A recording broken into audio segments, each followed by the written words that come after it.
Quando nós assumimos o clube tinha uma dificuldade enorme, né? A dificuldade era muito grande. Como você bem disse, o clube não tinha dinheiro para pagar as passagens, não só as passagens, né? Não existia qualquer recurso no clube. O clube tinha, na ocasião, uma única conta garantida, né, com um limite de cheque especial de 1 milhão, dos quais 980 estavam já comprometidos, ou seja, tinha um limite de crédito de 20 mil reais. Mas mais do que isso, não existia qualquer perspectiva de entrada de receitas, de entrada de recursos. Então nós não tínhamos dinheiro para receber de nenhum tipo de patrocinador, né? Existia um contrato assinado com uma empresa que seria, teoricamente, o patrocinador master e que deveria fazer um pagamento no dia 31 de janeiro, mas que desde o início nós não acreditávamos que isso fosse acontecer. Não existia recurso para entrar de material esportivo, de televisão, enfim, nenhum tipo de recurso que pudesse fazer parte do fluxo de caixa do clube ali no primeiro momento ou nos primeiros meses. Então era uma situação caótica, né? E só foi possível o clube se manter de pé em função de um empréstimo emergencial que foi feito.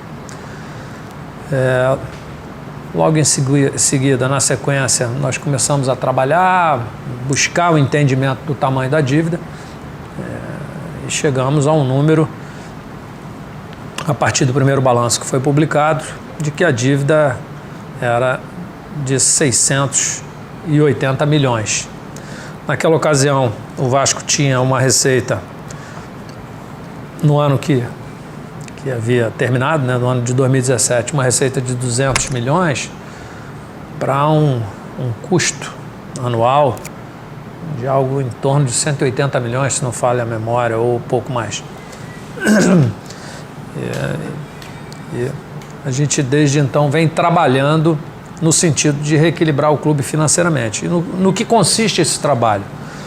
Então, no primeiro momento, nós identificamos onde era possível reduzir essas despesas. O clube tinha uma folha salarial, uma folha bruta, né, do futebol, em torno dos 5 milhões, tinha um custo mensal na casa dos 14 para 15 milhões, e nós fomos trabalhando para reduzir esses custos e para aumentar a receita.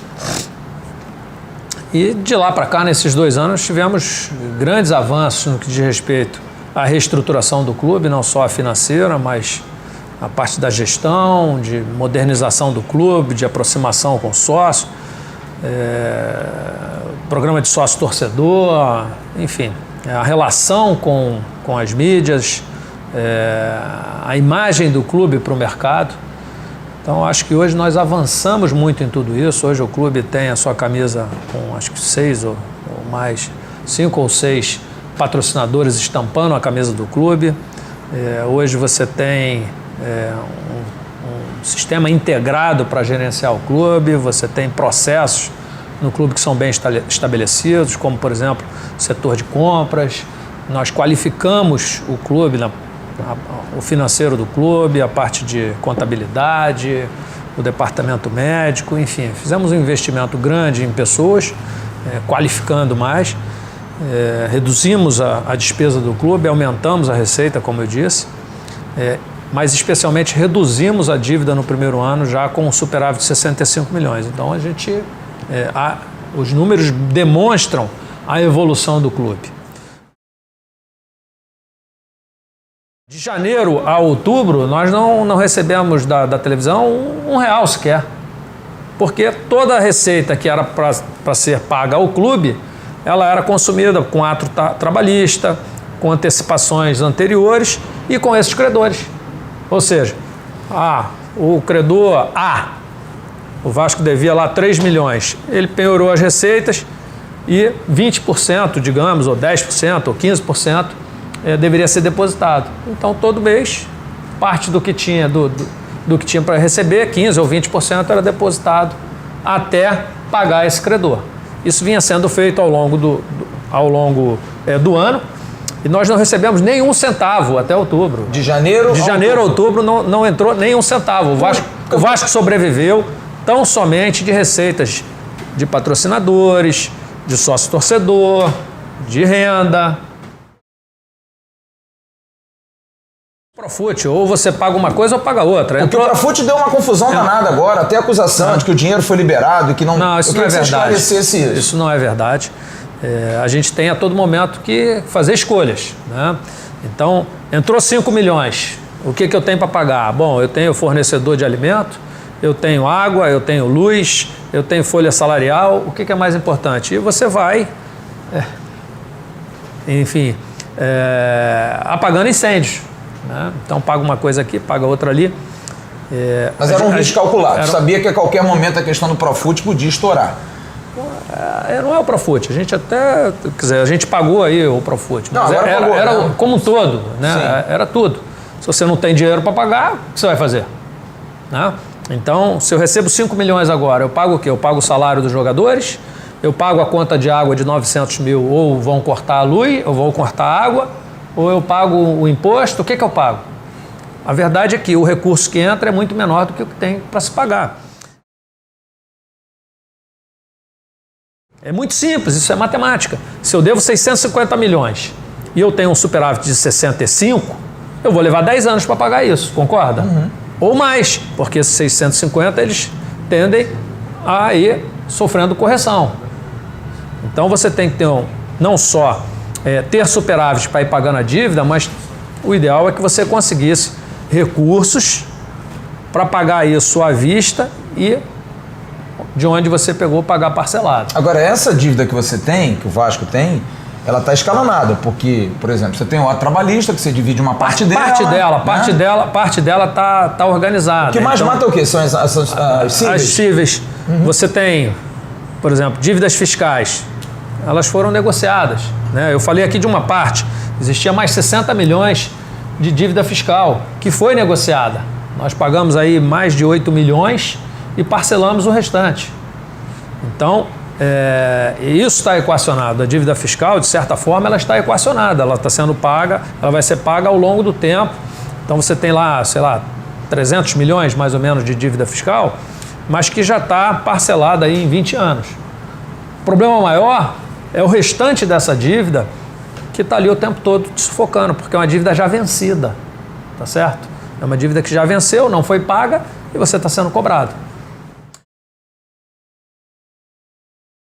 Eu não posso pegar 6, 8, 10 jogadores da base, botar no time de cima e achar que todos vão corresponder e que a gente não vai correr riscos. Então eu acho que a gente deve sim fazer contratações pontuais, deve se manter fiel a essa política de austeridade, mantendo uma folha salarial baixa, mas dentro de uma faixa de segurança, dentro de uma faixa que eu não corra risco de cair. Então, essa equipe que está aqui hoje, ela me custa 3 milhões e 700 mil reais. 3 milhões e 700 mil reais. Incluindo o Germancano. Incluindo o Germancano. Uhum. A ideia é negociar com alguns jogadores que não farão parte, ou seja, não estão dentro dos planos para 2020, negociar a saída deles, ou através de empréstimo, ou de algum acordo, conseguindo baixar ainda mais esse... Isso é viável? É viável, sempre. Nós fizemos isso várias vezes, né? E se faz isso rotineiramente no futebol. Então, baixar mais alguma coisa para que eu possa trazer mais alguns jogadores e manter a minha folha salarial ali na casa dos 4 milhões. Qual a economia que você já fez com os jogadores que saíram já no final do ano? Você tem ideia? Já chega a 1 milhão? Mais de 1 milhão. De todos aqueles que estavam emprestados e que acabaram retornando? Quase 1 milhão. Agora eu queria te fazer uma pergunta que é uma dúvida. O que acontece? Alguns que estavam emprestados voltaram. Mas o Vasco pagava metade do salário, o time... Sim, mas quando volta eu tenho que pagar tudo. Então o que eu quero dizer é o seguinte, com os que saiu, eu economizei 1 milhão. mas alguns voltaram e volta para mim a obrigação de pagar. O exercício agora é de negociar com esses atletas, e a gente já está fazendo, já com êxito em alguns, de colocar eles em algum clube que eles possam jogar, e, enfim, reduzindo, digamos assim, ainda mais a folha. E a ideia, como eu disse, é que a gente tenha uma equipe na faixa dos 4 milhões. Isso me dá a garantia, me dá a segurança de poder disputar ali pelo meio da tabela, pelo menos, sem o risco de cair. O que eu não admito é montar uma equipe, fazer um corte tão drástico, de maneira que a gente corra o risco de cair. Você está falando aí do Bruno. Nenhuma contratação é feita assim. Uma única pessoa achou que deve trazer e traz. O nome chega através de alguém, enfim, não importa se é através do supervisor, se é através do executivo ou do treinador, e ela é analisada. E, enfim, naquele momento, o Bruno é um cara, é um jogador que teve uma fase muito boa no Brasil, estava jogando na Europa, estava jogando num grande clube de Portugal, e entrando, jogando. Então, assim, pô, se é bom para jogar no futebol europeu, por que não no futebol brasileiro? E era uma posição... Esse é um raciocínio, era uma posição carente. Vale lembrar que naquele momento uma grande parte da torcida pedia. É fácil a gente fazer engenheiro de obra pronta, né? Tá tudo pronto, aí não, pô, isso aqui, essa parede está no lugar errado, né? Então, é um atleta que sempre foi um profissional correto, que sempre se dedicou, que trabalhou. Se ele não está correspondendo, se ele não está nos planos do treinador, ele tem que ser tratado de maneira responsável, de maneira correta. E é assim que a gente faz sempre. Você se sente traído? Traído não, mas surpreso. Traído não, mas surpreso, porque você não esperava a isso. argumentação é da falta de austeridade. E eu não vejo falta de austeridade. O que é? É o futebol? É o corte na folha? Quer dizer, nesse último ano, então o clube vem apresentando melhoras, mas aí no último ano você tem que cortar no futebol, mais do que já se cortou. Nós tivemos problema de fluxo de caixa em 2018, nós tivemos problema de fluxo de caixa em 2019, e a gente sabe que vai ter em 2020. Mas por que eu tenho que correr o risco de cair? Porque com um elenco de 3 milhões e 300, a gente cai, eu não tenho dúvida que a gente cai. Tem certeza disso? Eu tenho certeza que a gente cai. E como presidente do clube, foi isso que eu coloquei. Eu não vou admitir isso. Eu não vou admitir. E aí a argumentação, mas você não vai, a gente não vai conseguir pagar a folha, a gente não vai conseguir pagar isso. E aí, se baixar para 3.300, vai conseguir pagar tudo? Quer dizer que eu não posso recuperar o clube mais lentamente? Se está previsto um superávit de mais de 100 milhões, esse superávit não pode ser só de 100 milhões? Eu não posso levar alguma coisa para o ano que vem? Eu vou correr o risco de cair? Então isso cabe ao presidente. Esse tipo de decisão cabe ao presidente. E eu tomei a decisão, eu não me omito. Eu não vou baixar além disso. Não vou baixar além disso, daquilo que eu acho que é a linha da segurança. Fora uma série de outros pontos que eu sempre coloquei, de que no momento em que eu reduzo a minha folha salarial do futebol de 4 milhões, 4 milhões e 200 para 3.300, eu monto uma equipe teoricamente mais fraca. Por exemplo, na equipe que se sugeriu, eu vou ter problema, porque em alguns momentos eu não vou ter jogador para botar. Não tem peça de reposição. Então, com uma equipe dessas, certamente eu vou caminhar menos na Copa do Brasil. Eu vou caminhar menos na Sul-Americana. Tudo competição no primeiro semestre, né? Agora, tipo exato. Né? Eu vou ter problemas no Brasileiro. Digamos até que não se caia.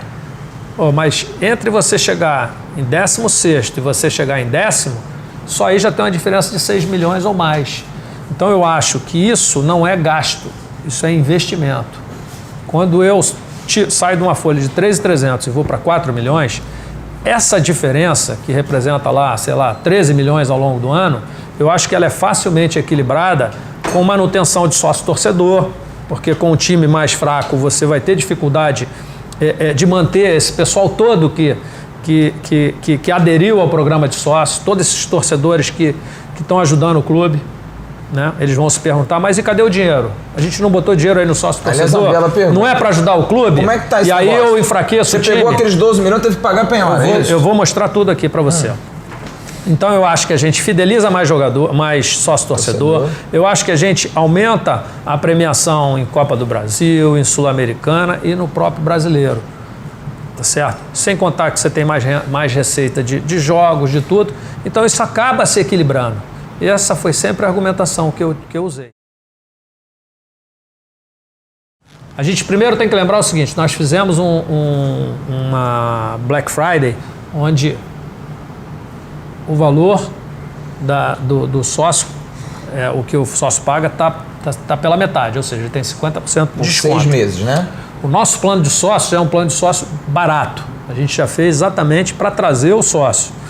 E com o Black Friday ficou mais barato ainda. Então, o ticket médio bem baixo.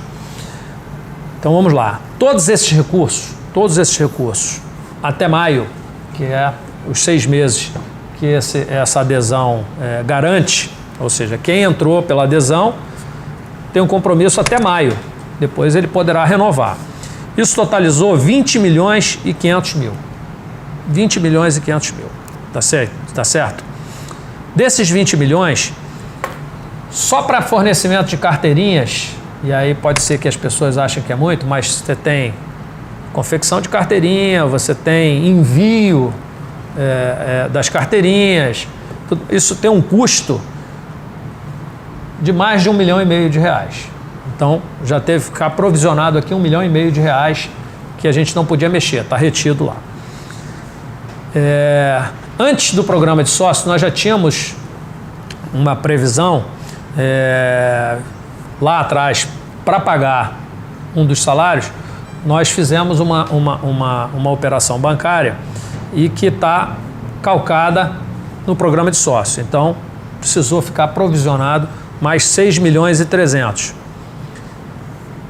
Tem a comissão da FENG, que é quem opera o programa de sócio, a empresa que opera o programa de sócio, 1 milhão e 900. E mais o pagamento de uma empresa que faz a parte de como é que se diz? Telemarketing. De telemarketing, exato. Que são 450 mil. Então isso já totaliza 10 milhões. Então 10 milhões precisam ficar retidos, daqueles 20 milhões. E 20 milhões e 600, 10 milhões e 154 já ficam retidos. Metade, já foi. Metade. Sobraram 10 milhões e 437. Desses 10 milhões e 347, eu posso dizer aqui tudo que foi feito. Nós antecipamos esses recursos, pagamos os funcionários do mês de setembro, os atletas do mês de outubro, isso aí totaliza 4 milhões e 700. Pagamos light, pagamos pessoa jurídica, ou seja, aquelas pessoas que ganham por PJ, né, que não são carteira assinada. Ajuda de custo da base, mais 190. Pagamos quase 3 milhões de Profut. Quase 3 milhões de Profut. Acordo com o banco. Parte de imagem de jogadores. Mais uma parcela de Profut de 150 mil. Algumas prioridades do futebol, porque para que o futebol funcione, você tem que ter uma série de pagamentos, né? Como, por exemplo, o sistema que usa, o GPS que o jogador usa, enfim, uma série de coisas. E por aí vai. Parte operacional, comida, essas férias coisas, de funcionários e tudo mais, totalizando 10 milhões e 357. Sobrou 79 mil reais. Então, isso foi o que foi feito com o dinheiro do sócio-torcedor. Então veja que todo o recurso... Então vamos lá, arrecadou 20, pagou 10 de despesa... Não é que pagou, os 10 estão... Já estavam lá, né? Mas esses não podem ser utilizados, eles estão lá como garantia para esses pagamentos, tá certo? Então eles não possam mexer. É como se estivessem bloqueados. Tá? Então 50% para pagamento do sócio-torcedor... É mais ou menos, você tem o teu salário, mas você fez, digamos, um empréstimo consignado. Parte está retida lá para esse pagamento. Tá? E os outros 50% foram todos eles utilizados para pagamento de salários e algumas despesas necessárias para o funcionamento do clube. E mais 3 milhões de Profut. É a solução. Não Não tem só jeito. para o Vasco, não só para o Não, Vasco. claro. Para a absoluta Mas maioria dos hoje clubes. mais urgente para o Vasco. Para a absoluta maioria dos clubes. E há alguma coisa em negociação? Não. Para o Tales, por exemplo? Muita Não. coisa se fala aí de Juventus, de... Nada. Nada, não pintou nada. Nenhuma proposta. Nenhuma. E isso te dá uma angústia? Não, eu acho que as coisas devem vir no tempo. Cada coisa tem o seu tempo. E como é que você paga a conta amanhã? A gente está trabalhando. Do mesmo Por jeito exemplo. que a gente vem pagando ao longo de 18 e 19. E eu Trabalhando muito, trazendo Você- dinheiro. Você perguntou da FENG. Da FENG não, da Avan. Avan. Nós fizemos um contrato, fomos atrás, conseguimos esse patrocínio, esse recurso, vai entrar para pagamento de salário. Todo ele será destinado para pagamento de salário. Se comenta muito que a Avan já está ajudando aí, por exemplo, ajudou no Cano, pode dar uma parcela Não, aí isso não é para verdade. Dedé, essas Não coisas. é verdade. Não é? Aliás, esse é um cuidado que o torcedor tem que ter. Nesse momento tem muito fake news, muita notícia desencontrada, muita coisa que não é verdade. Algumas surgem talvez por ideias, outras por malícia. Então o torcedor tem que ter bastante cuidado com essas notícias. Não existe nenhuma participação da Avan nesse sentido. É um patrocínio para colocação da marca na camisa, no backdrop, as placas, enfim, mas então, só isso e para ser pago em 12 parcelas. Então, a gente tem que entender o que é o mercado hoje, né? Isso é importante. Hoje, a maioria das marcas, elas não querem investir, né? Elas, muitas vezes, principalmente as maiores, elas escolhem um ou dois e investem nesses. E muito porque há uma tendência, e não é só nessa área, em qualquer área, né, da economia, de se dividir de se dividir o risco, né? Então, a maioria dos contratos hoje, eles são dividindo o risco. Então, eu entendo que o próximo contrato que será firmado é um contrato que vai ser mais vantajoso para o Vasco, mas vai ser mais vantajoso para o Vasco na medida que a gente consiga vender mais, que a gente consiga produzir mais com uma parceria com a marca. Em breve? Não há previsão? No ping-pong, em breve. Não, mas o breve pode ter um prazo até final do mês? Eu não dou prazo, Flávio. É. Essa é uma das coisas. Todas as vezes que eu sento com a comissão ou com os jogadores, eu não dou prazo. Eu não digo para eles vai sair tal dia ou vai sair tal dia. A minha relação é muito transparente. Eu passo para eles aquilo que está acontecendo, o que a gente está trabalhando, de que maneira a gente está pensando para botar o dinheiro para dentro e pagar. O que pode também? acontecer? Com todos eles. Até porque você foi funcionário do clube também. Claro, com todos eles. Inclusive. Você recebia em dia no Vasco? Nunca. Nunca recebeu? Nunca. Mas esse é outro ponto. Mas você acha que isso é uma vantagem, não? Não, não acho. Eu acho que isso é péssimo. Acho que o clube tem a obrigação de pagar em dia. Mas a realidade é que há 20 anos o clube não paga em dia.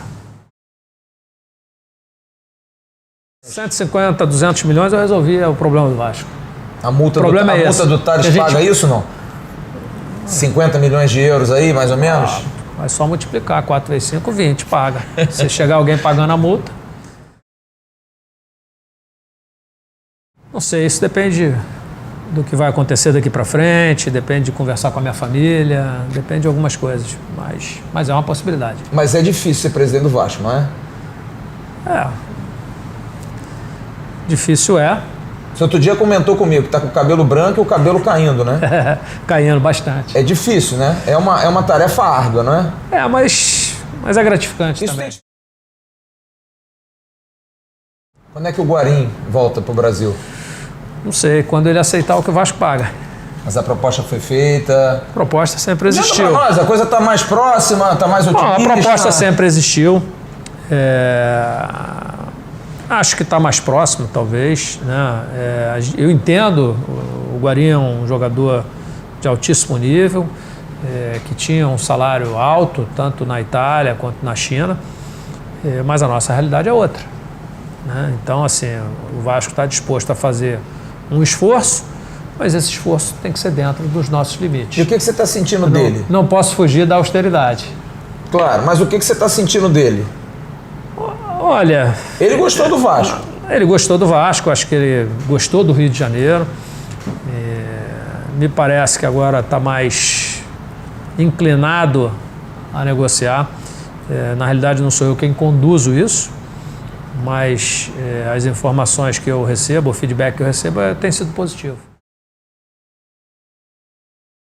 O Dedé quando é que chega, presidente? Não sei. Não tenho. Mas não é tenho o que outro, dizer nesse momento. Mas é outro foco. Nós gostaríamos muito de contar com o Dedé. Mas volto ao dizer, desde que seja dentro dos nossos limites, né? O Dedé é um jogador que vem aí ao longo dos últimos anos com um salário que todos sabem que é um salário elevado, né? Não está aqui nenhum questionamento quanto ao merecimento. É uma questão não é de querer, é uma questão de poder, né? Então, não é que a gente não queira pagar, é que a gente não pode pagar além daquilo que a gente tem proposto. Mas ele entende isso? O pessoal dele está entendendo isso? Eu acho que ele entende, ele conhece, acho que ele conhece a situação do Vasco, sabe qual é a situação do Vasco, acho que ele tem o desejo de jogar no Vasco. Já lhe falou isso? Está afim de voltar? Já. Mas, naturalmente, a questão financeira tem um certo peso, né? Então, vamos ver. Em relação ao CT, está indo de vento em popa. A gente tem lá uma dificuldade, que são as famílias que ocupam ali aquela região. Eu tenho feito um trabalho ali corpo a corpo com o vereador Alexandre Esquerdo, que tem ajudado, com o próprio prefeito, e agora, essa semana, já começa a ser feito o pagamento do aluguel social. Isso leva uns 15 dias, e aí então a gente vai começar a remover aquelas famílias para então avançar numa outra área. Mas a ideia é que até o meio do ano essa primeira etapa esteja concluída, com o muro em torno do terreno, com os 2 campos, com as instalações de vestiário, sala de musculação, departamento médico, entre outras instalações que são necessárias para o funcionamento do futebol. E aí, vou dar aqui de primeira mão para você. Muito obrigado. Eu estou trabalhando, e aí poucas pessoas sabem, né?